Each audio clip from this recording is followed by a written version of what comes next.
In 2018, tragedy struck the family of a Yakima man who died suddenly and unexpectedly, leaving behind 2 children and many loved ones. But 2 years later, that family has taken comfort in the man's last act, one that saved the lives of several strangers.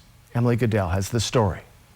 Had a heart of gold. He really was a really good kid. He always had a smile on his face. He was so funny. So very funny. On July 31st, 2018, father of 2, Kevin Irby, died unexpectedly from respiratory failure. I was actually home when my brother passed away. I gave him CPR, and they say that helped keep his heart going till the paramedics got there. At the hospital, the family decided to donate his organs. That's all he would want, is to help other people. So he was able to donate both of his kidneys, his liver, his heart, and then he did bones and tissue. It really helps with the grief, knowing that you were able to help so many people. Shauna wrote letters to the people her brother was able to help, including firefighter Reese Chambers. It was nothing that the Irbies ever put on me at all, but I wanted to feel worthy.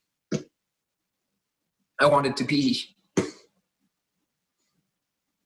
a donor they could be proud of. Just after the birth of his second child, Reese's health started to decline. It worsened to the point where he had to go to the hospital. I got to the ER and they're like, you are in 90% heart failure and you may not live through the night. I was like, oh, geez, okay, that wasn't really the news I was expecting at 29 years old. With treatment, he was able to get to about 50% heart failure, which went up and down for the next decade while he continued to work. Then it got bad again, and he ended up on the transplant list. After 6 months of waiting, he was hospitalized. About a week later, he got the news. He was getting a new heart. You can't even imagine the mixed emotions you have to go from literally dying in a bed to knowing you're going to live, but knowing the sacrifice that someone else and another family just made.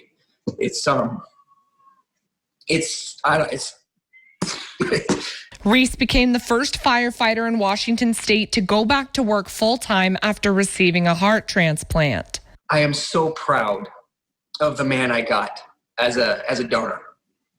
Like, I'm proud to carry him around every day. Those first holidays were hard for the many families across the country who have lost loved ones due to COVID-19 or are spending the holidays apart to protect them. Shauna and Reese had some advice to focus on the good. Everyone needs to find a way to celebrate what they have, the little bits of joy that they can find in the sorrow. And be thankful for all that you do have.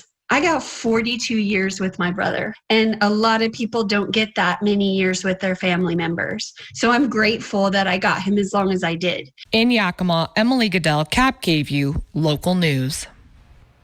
Thank you, Emily. A wonderful story. The families had planned to meet up this summer, but had to put those plans on hold because of COVID-19 restrictions. For more on the story, head over to yaktrynews.com. And it's always fun in the holidays to get a story that gets you in the fields. It truly does. My goodness, that gave me chills. Yeah, Kudos to Emily absolutely. for that. So again, beautiful story. Yes.